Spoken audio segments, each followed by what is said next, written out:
창세기 28장 1절에서부터 9절까지 말씀이 되겠습니다.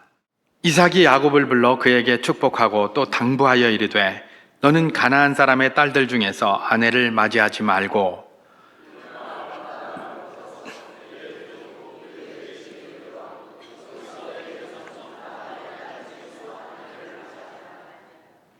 전능하신 하나님이 내게 복을 주시어 내가 생육하고 번성하게 하여 내가 여러 족속을 이루게 하시고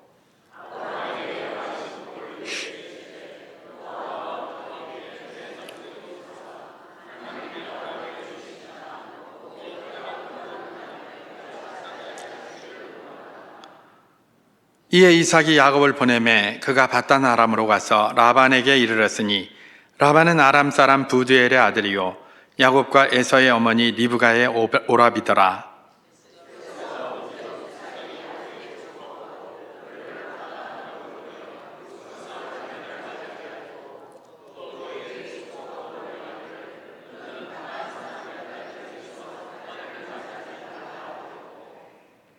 또 야곱이 부모의 명을 따라 밧단 아람으로 갔으며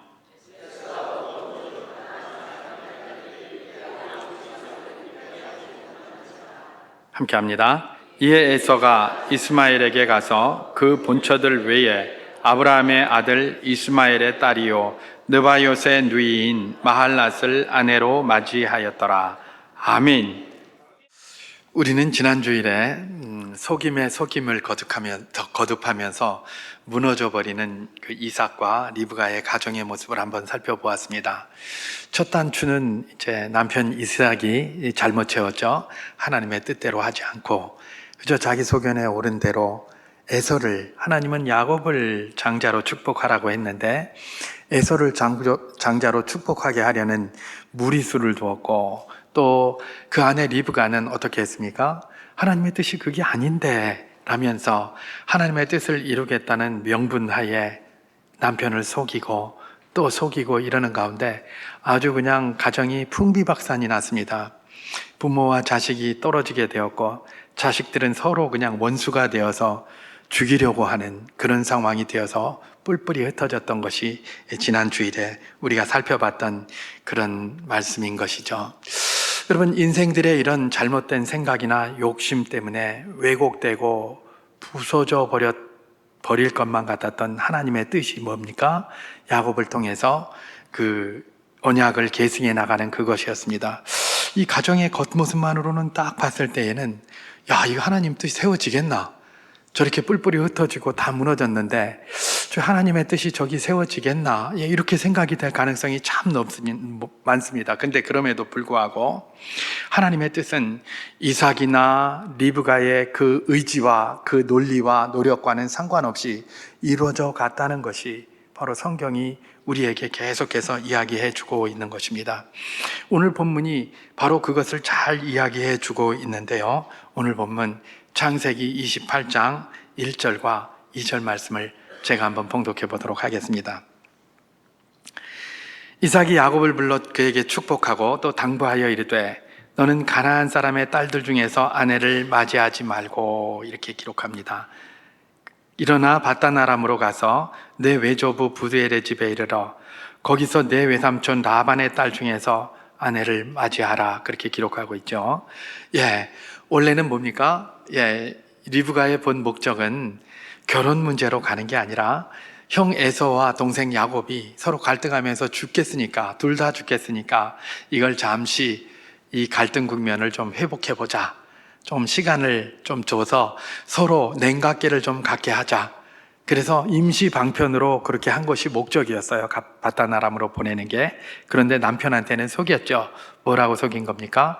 남편도 힘들어하고 자기도 힘든지만 그 결혼 문제를 가지고 이야기를 한 겁니다. 우리 야곱은, 에서는 그렇게 했는데 야곱은 이방인들하고 결혼하면 안 됩니다. 당신도 지금 그거 힘들어 하잖아요. 나도 힘듭니다. 내 남은 인생을 또 이런 일로다가 힘들어하면 되겠습니까? 라면서 이삭을 속입니다. 그죠? 근데 이삭은 그 말을 듣고 이 리브가가 이야기하는 대의 명분만 받아서 결혼 문제로 가는구나 이렇게 생각을 하는 겁니다. 그래서 지금 당부를 1절과 2절에서 한 것이죠. 그리고 오늘 본문 창세기 28장 3절과 4절을 제가 한번 봉독해 보도록 하겠습니다. 전능하신 하나님이 내게 복을 주시어 내가 생육하고 번성하게 하여 내가 여러 족속을 이루게 하시고 아브라함에게 허락하신 복을 내게 주시되 너와 함께 내 자손에게도 주사 하나님이 아브라함에게 주신 땅 곧 내가 거류하는 땅을 내가 차지하게 하시기를 원하노라. 이렇게 하면서 축복을 합니다. 여러분, 이 축복은 무슨 축복이냐? 하나님이 먼저 아브라함에게 주신 그 축복입니다. 그걸 아브라함이 아들 이삭 자기에게 주었고 이제 언약의 계승자로서 자기가 자기 장자에게 축복하는 내용이 바로 이것입니다. 누구에게요? 지금 야곱에게 그걸 축복합니다. 여러분 한번 가만히 생각해 보십시오. 이전에도 이삭은 야곱에게 장자의 축복을 했었습니다. 그죠? 장자의 축복을 했는데 그때는 그게 야곱인 줄 알고 축복했습니까? 야곱인지 모르고 축복했습니까? 야곱인지 모르고 했어요. 그죠? 왜냐하면 에서로 속이고 왔거든요. 그래서 장자의 축복을 결과적으로 야곱에게 하기는 했지만 아버지 이삭은 그게 야곱인지 모르고 에서인 줄 알고 축복을 했어요. 축복은 받았지만 온전하지 못한 거예요. 그죠? 그런데 지금 이 축복은 뭡니까? 야곱인 줄 알고 하는 축복입니다. 그죠? 이제는 야곱이 가서 축복을 받는구나 라는 걸 알고 이제 모든 게 정상적인 상태에서 야곱에게 지금 장자의 축복, 다시 말해서 자기 아버지 아브라함이 하나님께 받은 그 축복, 자기가 아버지 아브라함에게 받은 그 축복을 가지고 누구에게? 야곱에게, 야곱을 장자로 인정을 해서 직접 축복을 하고 있는 것입니다. 여러분, 사람들은 이삭과 리브가는 신앙인들이었고 하나님의 택함을 받은 자였지만 그들은 자기들의 생각과 자기들의 욕심 때문에 이것저것 다 왜곡을 시켰습니다. 그래서 이 헝클어진 실타래와 같은 것들을 하나님이 지금 어떻게 하는 겁니까? 차근차근 친히 풀고 계십니다. 그래서 그 축복도 야곱이 제대로 온전하게 받게 하시고 또 바단 아람에 가는 목적도 온전하게 결혼의 목적으로 그렇게 가는 걸로 선포하게 하시는 것이 누굽니까? 바로 이 하나님이시다라는 것입니다. 그렇습니다. 우리 인간이 어떠하든 인간의 마음이나 생각과 움직임에 있어서 하나님의 계획이 흐트러지는 것이 아닙니다. 모든 것은 하나님의 뜻대로 이루어지고 하나님의 계획은 이루어져 갑니다. 인간이 잘해서 이루어갈 수도 있고 못해서 이루어갈 수도 있고 인간의 잘하고 못함에 그게 달려있는 게 아닙니다.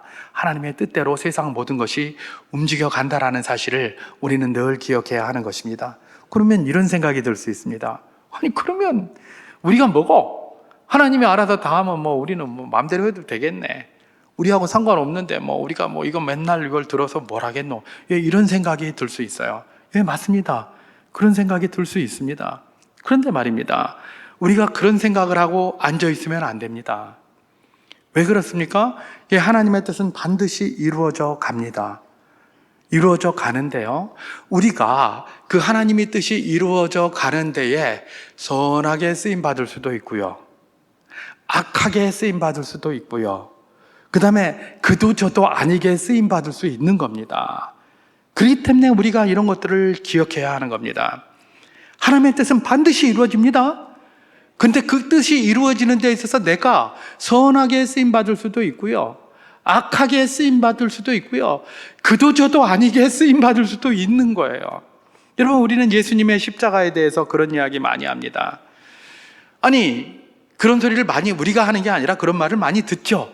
주로 이제 믿음이 없는, 신앙이 없는 분들에게 그런 말을 많이 듣습니다.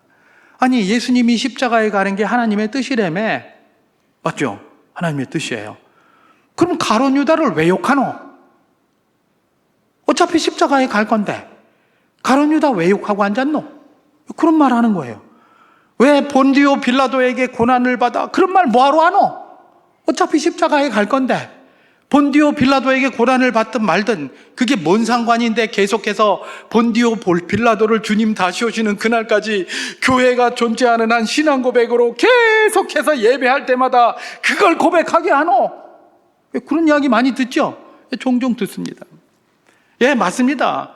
우리 주님은 십자가에 가는 것이고 십자가에 가시게 한 것이 하나님의 뜻이었습니다. 그러나 그 뜻을 이루는 데에 가룟 유다가 그렇게 악하게 쓰임받을 필요는 없었다는 겁니다. 본디오 빌라도가 그렇게 악하게 쓰임받을 필요는 없었다는 겁니다. 오히려 그런 상황에서 아리마대 요셉과 같이 선하게 쓰임받을 수 있었다는 겁니다. 오히려 그런 상황에서 그야말로 니고데모와 같이 선하게 쓰임받을 수도 있었습니다.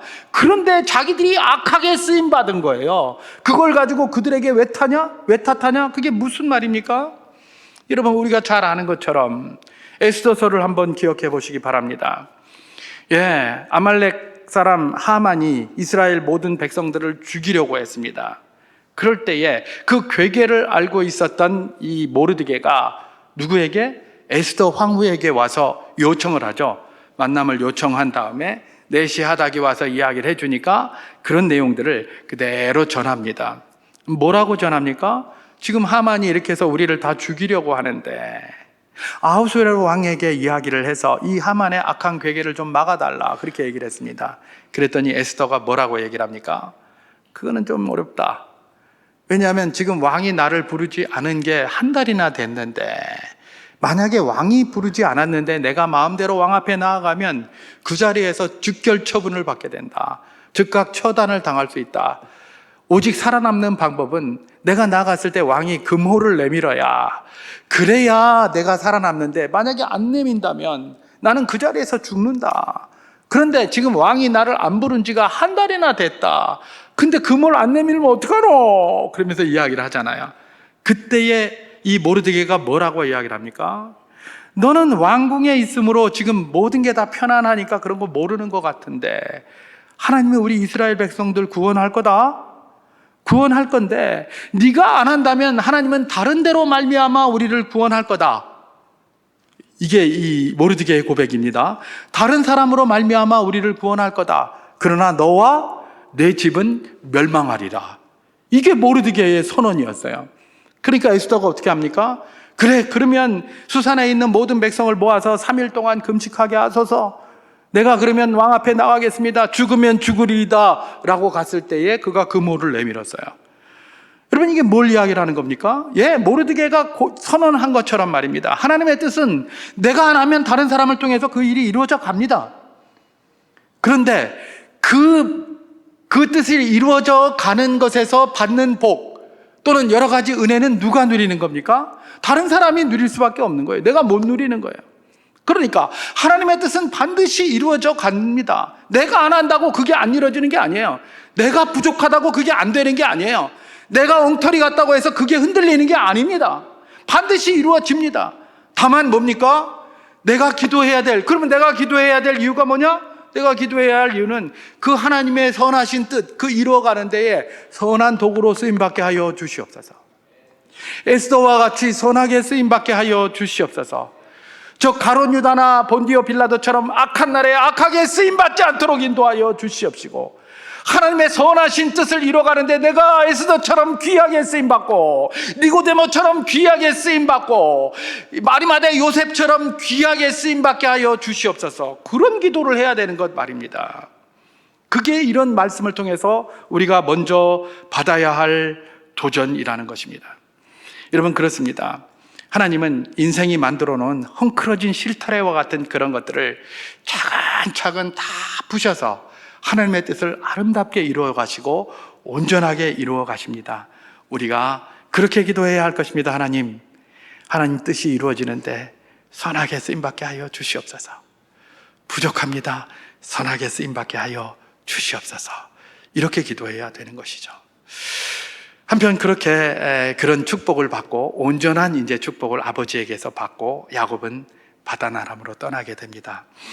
어머니 리브가가 야곱을 바다나람에 보낸 이유는 뭐였습니까? 우리 아들이 그래도 제일 편안하게 있을 수 있는 곳이 내 친정 아니겠느냐, 이렇게 생각한 겁니다. 그래서 잠시 가서 좀 친정으로 가서 좀 쉬다가 와라. 조금 이 뜨거워진 관계가 조금 냉각기가 있고 나면 이제 식어질 텐데 얼마 안 지나서 내가 사람 보내서 너 다시 오게 할 테니까 거기 가 있어라 라고 해서 보낸 것이죠. 어머니의 의도는 그런 아들을 향한 사랑과 선함의 의도였습니다. 그런데 사실 이 바단 아람으로부터의 이 발걸음은 그야말로 이삭에게 있어서는 요즘 젊은이들 말하는 것처럼 헬게이트가 열린 거였습니다. 헬게이트, 지옥의 문이 열린 거였어요. 창세기 47장 7절에서 10절 말씀을 제가 한번 봉독해 보도록 하겠습니다. 요셉이 자기 아버지 야곱을 인도하여 바로 앞에 서게 하니 야곱이 바로에게 축복하며 바로가 야곱에게 묻되 내 나이가 얼마냐? 야곱이 바로에게 아뢰되 내 나그네의 길이 세월이 130년이니이다. 내 나이가 얼마 못 되니 우리 조상의 나그네 길의 연조에 미치지 못하나 험악한 세월을 보내었나이다 하고 야곱이 바로에게 축복하고 그 앞에서 나오니라. 이렇게 기록되어 있습니다. 요셉이 애굽의 총리가 되고 정말 애굽을 아름답게 하고 바로의 왕권을 굉장히 강력하게 세웠습니다. 그러면서 자기 가족들을 데리고 오겠다고 하니까 바로가 얼마나 좋아하겠습니까? 그러니까 온 축제를 벌이고 막 그러면서 환영을 하면서 야곱과 그의 가족들이 오는 것들을 환영해 주었습니다. 야곱이 바로 앞에 딱 와서 왕이여 라면서 축복을 하지 않겠습니까? 예, 왕에게 축복을 딱 합니다. 축복을 하고 나니까 이 바로가 이 야곱에게 뭐라고 얘기를 합니까? 야곱, 올해 연세가 어떻게 되셨나요? 라고 묻습니다. 그랬더니 야곱이 대답합니다. 올해 제가 130입니다. 그럼 많이 사셨는데, 그죠? 내가 얼마 살지 못했는데, 내 조상들에 비하면 내가 얼마 살지 못했습니다. 130살입니다. 그런데 참 험악한 인생을 살았습니다. 이렇게 얘기를 합니다. 내 조상들보다 훨씬 조금밖에 못 살았는데 이 짧은 인생을 살면서 우리 기준으로는 굉장히 많은 거예요. 그러나 이제 그 기준으로 내가 이 짧은 인생 요거밖에 못 살았는데 정말 험악한 인생을 살았습니다. 이러는 거예요. 여러분, 이 험악한 인생의 시작이 어디였을까요? 예, 바단 아람에서부터 시작이 되는 거예요. 바단 아람에서부터 험악한 인생의 문이 열린 겁니다.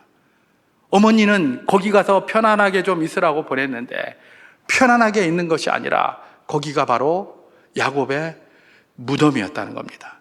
지옥의 문이 활짝 열린 거예요. 그 이후로 험악한 인생을 살아갑니다. 얼마나 그게 가슴에 사무쳤으면 그래. 바로 앞에서, 이방의 왕 앞에서 험악한 인생을 보내었나이다. 이런 말을 하겠습니까? 자기 아들이 지금 총리가 돼가지고 지금 떵떵거리고 왔는데 너무 감사합니다. 정말 최고입니다. 이렇게 얘기해야 정상 아닙니까? 근데 험악한 인생을 보냈다는 겁니다. 여러분, 이 일 이후로다가 야곱이 바단 아람에서 경험한 게 뭡니까? 야곱은 그 이름대로 속이는 자였습니다. 그죠? 맨날 자기가 남에게 속이고 살았어요. 근데 그 바단 아람에 가서 외삼촌에게 계속 속습니다. 몇 년간 속을까요? 20년간이나 속아요.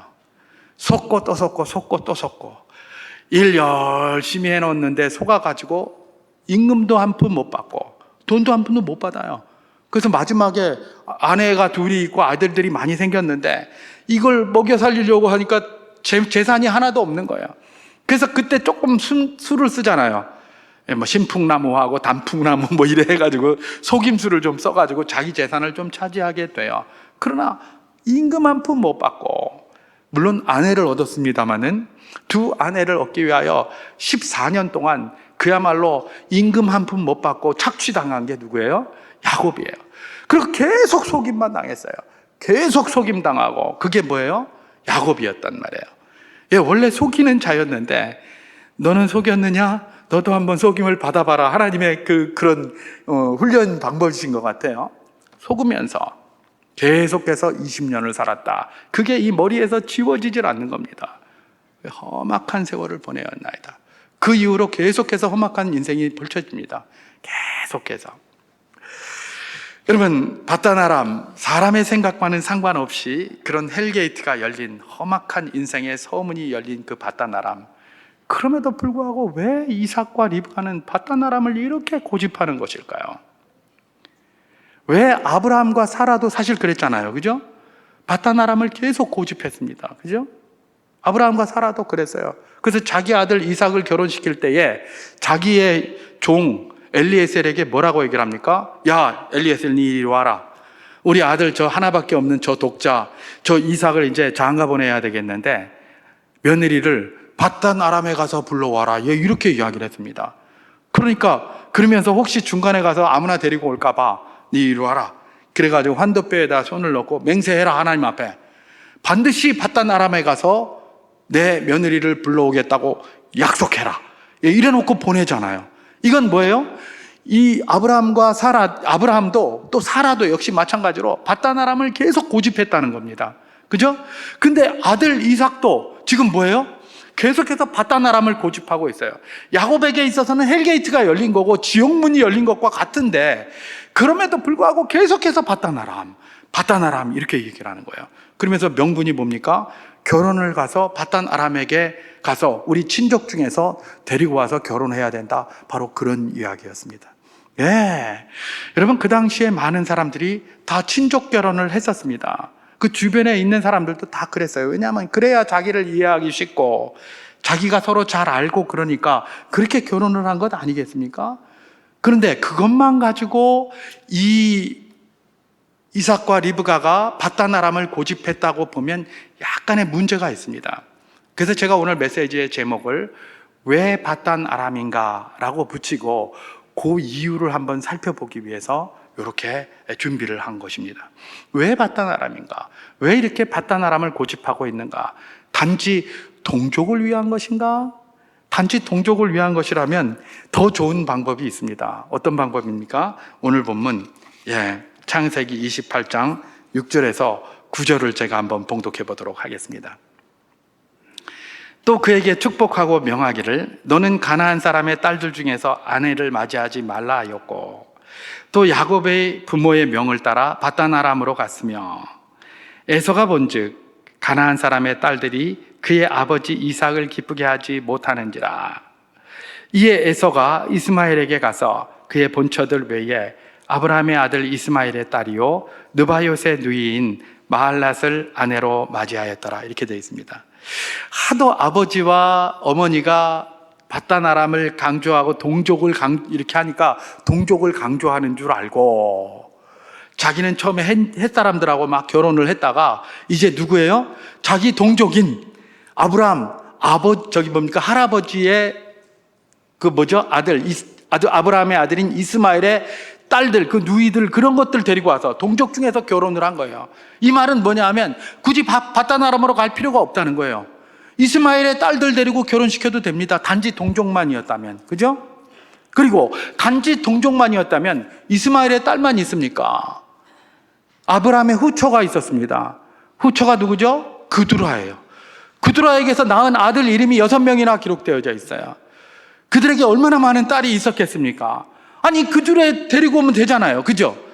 단지 동족 결혼만 의미하는 것이었다면 바단 아람으로 갈 필요가 없이 이스마엘의 딸을 데리고 오든지 그두라에게서 난 그 딸을 데리고 오든지 그렇게 하면 돼요.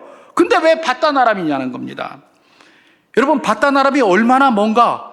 바단 아람이 그 당시에 헤브론에서 거기까지의 거리가 한 800km에서부터 1000km라는 이야기가 쭉 있습니다. 800km에서 1000km, 그냥 많지 않은 것 같지만 우리나라로다가 제가 한번 비교를 해봤습니다.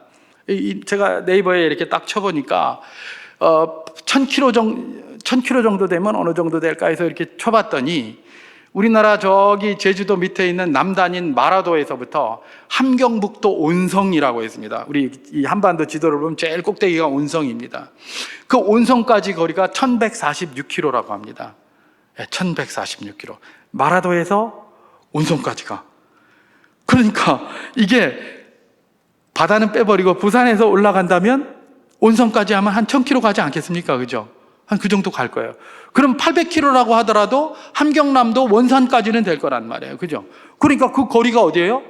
부산에서부터 원산까지 가는 거리, 내지는 부산에서부터 온성까지 가는 그 먼 거리예요. 여러분, 그걸 이 야곱이 걸어간 거예요. 그 거리가 보통 거리입니까? 금방 갈 수 있는 거리입니까? 그거 위험하고요. 가기도 힘든 거리예요. 가지지가 않는 거리예요. 그러면 단지 동족한테만 갔다면 뭐하러 거기까지 가냐는 말입니다. 옆에서 있는데 많이 있잖아요. 그리고 말입니다. 오늘 본문 창세기 28장 1절과 2절을 다시 한번 봉독해 보도록 하겠습니다. 이삭이 야곱을 불러 그에게 축복하고 또 당부하여 이르되 너는 가나안 사람의 딸들 중에서 아내를 맞이하지 말고 일어나 밧단 아람으로 가서 내 외조부 부두엘의 집에 이르러 거기서 내 외삼촌 라반의 딸 중에서 아내를 맞이하라. 이렇게 되어 있습니다. 여러분, 밧단 아람에 가면 동족이 많이 삽니다. 원래 아브라함이 어디 출신입니까? 갈대아 우르 출신입니다. 그죠? 그러니까 거기가 아직 갈대아의 그런 땅이기 때문에 동족들이 거기 많이 와서 살고 있어요. 그러니까 거기 가서 그냥 밧단 아람에 가서 구해와라 그러면 되는데 아주 구체적으로 이야기를 합니다. 밧단 아람에 가서도 아무나 데려오지 말고 내 외조부 부두엘의 아들인 라반의 딸을 가운데서 데려와라 이러는 겁니다. 이 밧단 아람에 가면 얼마나 갈대아 우르 동족이 많습니까? 그죠? 그 사람 데리고 오면 편해요. 가가지고 그냥 불러오면 되는 거예요. 그냥 가서 그 중에 제일 좋으면 가서 데리고 오면 되고, 또 야곱도 그냥 거기 가서 그냥 이렇게 뜨내기 같이 왔다 갔다 하다가 거기 갈대아에 자기 동족들 많은데 거기 가서 데리고 오면 됩니다. 뒤에도 보지만 나중에 라헬을 만날 때에 거기 많은 사람들이 있는데 그게 다 자기 동족들이에요. 서로 동족이라고 서로 인사하고 막 그래요, 야곱이. 예. 그러니까 굳이 가서 아무나 데리고 오면 되는데 여기서 이삭이 지금 정확히 뭐라고 얘기를 합니까? 네 외조부 부두엘의 아들 외삼촌 라반의 딸에서 데려오라 이러는 겁니다. 여러분, 상상을 한번 해보겠습니다. 이때 이 이삭이 그 라반의 딸들이 있는 것을 알았을까요? 몰랐을까요? 예, 자기 처남 라반에게 딸이 있는 거 알았을까요? 몰랐을까요? 요즘 같으면 핸드폰이 있으니까 오빠 네, 딸 낳았어. 예, 이게 안부 전화 하잖아요. 그때 했겠습니까? 못했겠습니까? 못했어요. 여러분, 우리나라가 교통이 좋으니까 요즘 KTX만 타면 부산까지 한 3시간밖에 안 되니까 서울에서 왔다 갔다 하고, 그리고 온 구석구석에 차가 자동차로 다 돌아다니니까 그냥 그렇죠. 예, 이전에는 안 그랬잖아요. 예, 우리 메밀꽃 필 무렵 이런 그 소설 같은 거 한번 보세요. 늘 걸어서 산에 왔다 갔다 하면서 그래도 장돌뱅이가 제일 많이 돌아다녔어요. 나머지는 거기서 태어나서 거기서 죽는 거예요. 거기서 태어나서 거기서 죽어요. 왜요? 길도 없죠. 험하지요. 가기도 어렵죠. 그러니까 그냥 그 자리에서 끝나는 거예요.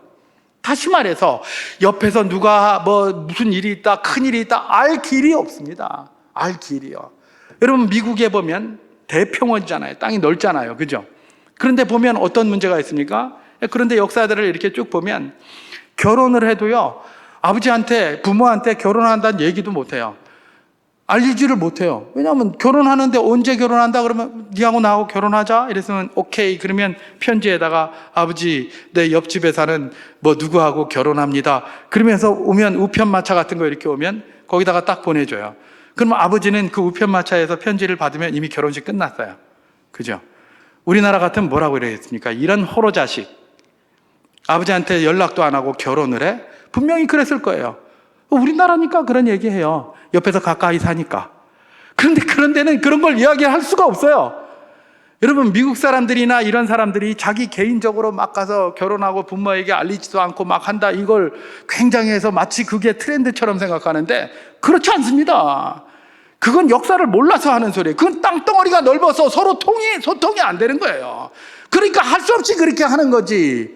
그것도 아닌데 그렇게 하니, 우리나라가 늘 문제가 되는 게 뭐냐면 미국의 문화가 좋다고 다 받아들이는 거 오케이, 좋습니다.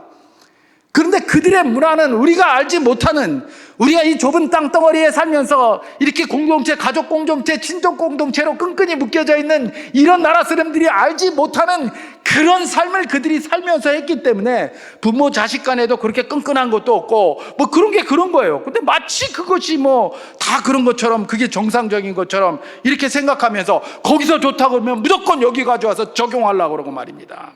이런 바보 같은 짓들을 하고 있는 것이죠. 그들의 삶은 우리의 삶하고 다릅니다. 땅덩어리가 넓어서 거기에 있는지도 몰라요. 누가 있는지도 몰라요. 마찬가지예요. 이삭도요, 자기 처남인 라반한테 딸이 있는지 없는지도 몰라요. 그런데 거기다가 라반의 딸들 중에서 데려와라, 이런. 없으면 어떡할 겁니까? 없으면 어떡할 거예요? 다행히 감사하게 딸이 최소한 둘이 있었죠. 예, 레아와 라헬 최소한 둘이 있어서 그 둘을 다 취해버렸습니다만은 어쨌든지 간에 그렇게 했지, 그걸 모르는 거예요. 그러면 이걸 어떻게 축복한 건가? 여러분, 이삭이 야곱을 장자로 이제 알고 축복을 할 때에 이삭의 지혜로 한 게 아니라는 걸 알려주는 거예요. 하나님께서 그의 입을 여시고 그의 입을 주장을 하셔서 그렇게 축복을 한 겁니다. 그렇기 때문에 밧단 아람이 중요한 겁니다. 왜 밧단 아람인가? 거기서 딸이 없을지도 모르는데 라반의 딸들 중에서 내 아내를 구하라라고 구체적으로 이야기한 이유가 무엇인가? 동족올기이기 때문에 그런 건가? 아닙니다. 그걸 이미 한참 벗어났습니다. 그러면 뭐 때문에 그러는가? 그 질문을 해야 되는 겁니다. 여러분, 아브라함은 원래 갈대아 우르 출신이었습니다. 그런데 갈대아 우르에 그가 있을 때에 자기 아버지 데라와 우상 만들어서 우상 장사를 하고 살았다고 알려져 있지 않습니까? 그러니까 그렇게 살고 있는데 하나님이 아브라함을 지명하여 불렀습니다. 지명하여 부를 때에 아브라함이 아멘 그러면서 하나님의 지시를 따라서 따라 나왔습니다. 나올 때 누구하고 함께 나왔죠? 아버지 데라를 모시고 나오고, 그 다음에 아브라함을 따라 나온 사람이 있습니다. 자기 동생이 있었는데 그 사람 이름이 하란입니다. 근데 하란은 일찍 죽었어요. 갈대아 우르에서. 그래서 그의 아들인 롯을 데리고 나옵니다. 그리고 자기 동생인 나홀이라는 동생이 있었는데 그도 따라 나옵니다. 따라 나와서 어디까지? 갈대아 우르의 그 끝인, 갈대아의 그 끝인 하란에 딱 왔을 때 아버지 데라가 병에 걸립니다. 그래서 아버지 데라가 나으면 가야지 그러고 있는데 아버지 데라가 거기서 그만 죽게 되죠. 죽게 되고 나서 어떻게 할까 머뭇하고 있을 때에 하나님께서 아브라함에게 또 나타나셔서 너는 내 친척과 아버지와 본토의 이런 거, 본토 친척 이런 걸 떠나서 내가 내게 지시할 땅으로 가라. 창세기 12장이 바로 거기서부터 시작되는 겁니다. 그래서 지금 어떻게 한 겁니까? 아브라함은 아버지가 일찍 돌아가신 자기 조카 롯을 데리고 가나안으로 내려오고 동생 나홀은 그냥 밧단 아람에 주저앉았던 겁니다. 그렇게 해서 이 가정이 그렇게 형성이 된 것입니다. 자, 여기서 우리가 발견할 수 있는 게 뭡니까? 동족은 동족인데 그냥 동족이 아닙니다. 적어도 밧단 아람에 있는 나홀의 자손들은 어떤 의미를 가지고 있는 자들이냐?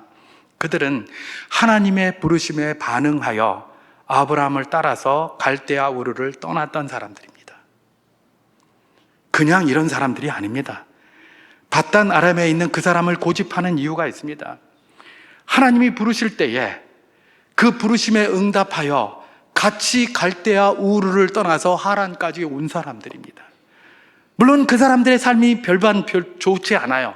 뒤에 보면 드라빔도 나오고 뭐도 나오고 막 그러는데 그 사람들의 삶의 모습이 그렇게 신자로서 하나님의 부름받은 자로서 멋진 그런 모습은 아니에요. 그럼에도 불구하고 하나님이 이들의 마음을 계속해서 조정해서 왜 밧단 아람에 자꾸 가라고 하느냐? 그들이 원래 누구였다고요? 하나님이 부르심에 응답하여서 나도 가겠습니다 라고 쫓아서 나온 부르심을 받은 그 사람들의 계보가 밧단 아람에 있기 때문이라는 것입니다. 여러분, 이게 바로 무엇을 이야기를 하는 것입니까? 하나님이 기뻐하시는 것이 무엇인지를 보여주는 것입니다. 여러분, 이게 오늘날 우리에게는 뭘로 남겨져 있을까요? 바로 신앙 고백이라는 걸로 남겨져 있습니다. 신앙 고백.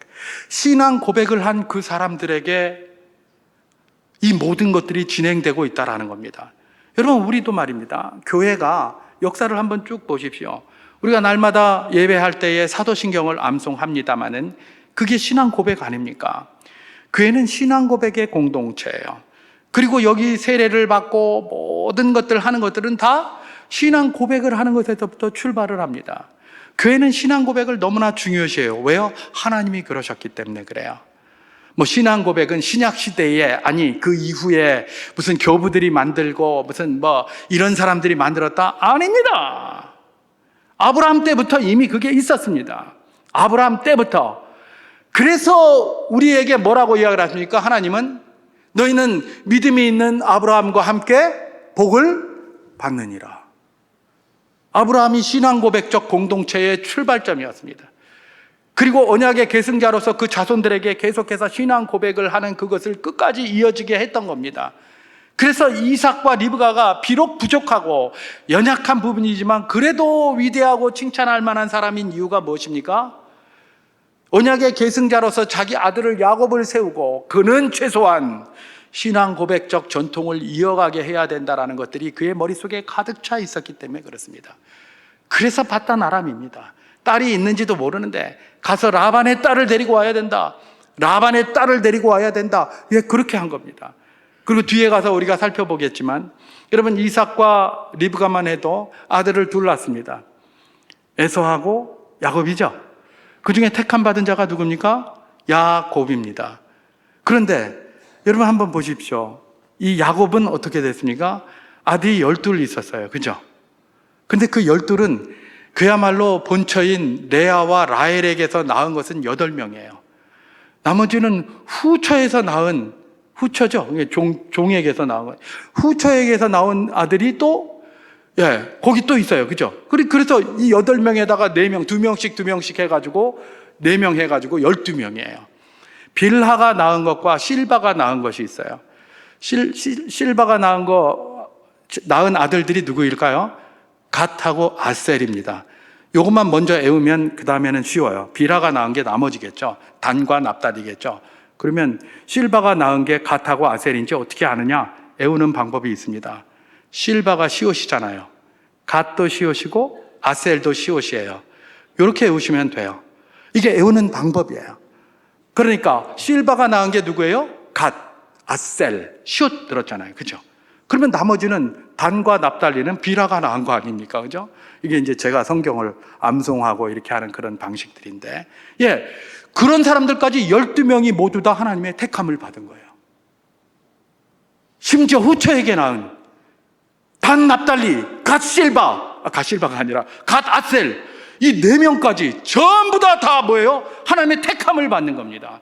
그래서 이 야곱의 이름이 뭐가 된 겁니까? 너는 이스라엘이다. 하나님과 겨루어 이긴 자 이스라엘이다. 이렇게 된 겁니다. 여러분, 이 신앙 고백의 전통을 이어가는 것 얼마나 중요한지, 우리 하나님께서 그 전통을 교회에게 지금도 맡기시고 앞으로도 주님 다시 오시는 그날까지, 교회가 이제 더 이상 필요 없어질 그때까지 이걸 지켜가라고 이야기를 하시는 것입니다. 우리가 고백하는 신앙 고백이 얼마나 중요한지, 이거는 그냥 교회에서 만든 것이 아니라 하나님이 처음에 아브라함을 부르실 때부터 지금까지 그 모든 것들을 이끌어 오신 것을 보여주고 있다는 것을 우리는 기억해야 된다는 것입니다. 여러분, 우리는 언약의 계승자들입니다. 그리고 또한 신앙 고백의 공동체입니다. 다른 무엇 우리 다 양보할 수 있고 다 또 받아들일 수 있습니다. 그러나 신앙 고백은 흔들려서는 안 됩니다. 우리 믿음의 선배들이 피땀 흘려서, 아니 목숨을 바쳐가면서 지켜왔던 그 신앙 고백들, 우리가 가지고 있는 저 신앙 고백들, 저거 그냥 뭐 하루아침에 앉아가지고 찍찍찍찍 꺼서 이렇게 나온 걸까요? 그렇지 않습니다. 이거 만들어내기 위해서 수만 명이 죽었습니다. 수만 명이 죽었다니까요. 네. 그러면서 그걸 끝까지 지켜왔고 하나님이 그걸 우리에게 전수시켜 주신 것입니다. 우리가 세례를 받고 고백을 하고 하는 모든 것들 너무나 중요하다는 사실을 우리는 늘 기억해야 됩니다. 그래서 사도 바울도 뭐라고 얘기를 합니까? 너의 인생에 중요한 결정을 해야 되는 멍에를 매는 그런 것들은 함부로 하지 마라. 그리스도와 벨리알이 어떻게 한 몸이 될 수가 있겠느냐라고 이야기를 하는 것입니다. 다른 것이 아니라 이 신앙 고백적 전통을 이어갈 것이 누구에게 주어져 있다는 겁니까? 오늘 우리에게 다 주어져 있다는 것입니다. 교회가 그것을 하고 가정이 그것을 하고 그 다음에 또 함께한 가족 구성원들이 그런 것들을 가지고 고민할 때에 하나님의 복과 은혜가 야곱에게 풍성히 임하여 거짓 부렁쟁이, 그야말로 거짓말쟁이 야곱, 속이는 자 야곱이 이스라엘이 됐던 것처럼 그 안에서 이스라엘의 역사를 허락해 주시겠다는 것, 그것이 오늘 본문이 우리에게 주시는 도전입니다.